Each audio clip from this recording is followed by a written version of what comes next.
Am I the a-hole for sending child maintenance statements to my ex-mother-in-law? I 35 split up with my ex just over a year ago. We had some issues with getting him to provide for our son now AITA. His parents were very much interested in the drama. When I made an application through official child maintenance service and he received a schedule listing his monthly payments, his parents contacted me asking to agree to an unofficial payment plan because the chems amount was just too much, claiming that getting a lower amount agreed between us was better than not receiving a single penny through chems. I refused, deciding that having this agreement on paper and not receiving it would still be better than maybe getting something. My ex didn't make a single payment and lost his job shortly after. His child maintenance amount was recalculated, granting him payments of each week, which he still refused to pay, which then caused the chems to collect the money themselves and charging him and me some extra fees for the service. His parents were very much aware of it and complained about it, especially about the fees he gets charged 20 and about the arrears that are still on the account. I'm sorry for the long intro, but I find it important. To the issue, it was my son's birthday last week.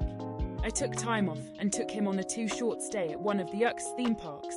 When his dad and his family found out, I received a call from his mother complaining that now that I leave off her poor son, I can afford taking my kid to trips like this and making his dad look bad in comparison. For context, we've been to multiple theme parks over the years, including last year, when my ex still refused to pay a penny for his son. I couldn't help but laugh in hindsight. I appreciate that it was immature. I just couldn't collect myself quickly enough and told her not to contact me about this issue again. Well, she messaged me shortly after. I received a wall of text basically telling me off for making her son struggle when I spent his money on memories and making myself look like the better parent. I couldn't take the B's and took 2 screenshots: 1, holiday booking confirmation including hotel, park tickets, etc. 2, total child maintenance payments received in the last year. I sent it to her with a note: has your poor son sponsored our trip, or has he taken active part in providing for son's name over the last year? You can't claim both. Pick one, please.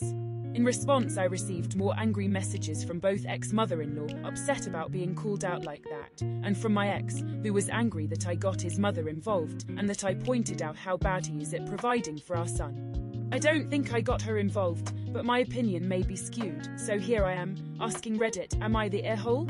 Edit, I thought I'd edit the post to answer the most repeated question. I've been in touch with my ex-in-laws solely to allow them to stay in touch with my son. They have a good relationship with him, but they struggle to make arrangements with my ex to have proper grandparent-grandchild time during my ex's custody times. It's worked quite well in the last months. I do agree with you guys, this incident just made me want to seize all contact with my ex-mill. And I will contact them, letting them know that from now on I'd like them to make alternative visitation arrangements between themselves, so I can have some peace and quiet. Your comments about being tata myself made me realize that in attempts to keep my child happy and have contact with his extended family, I've given them too much freedom to try to butt in and comment on my own life.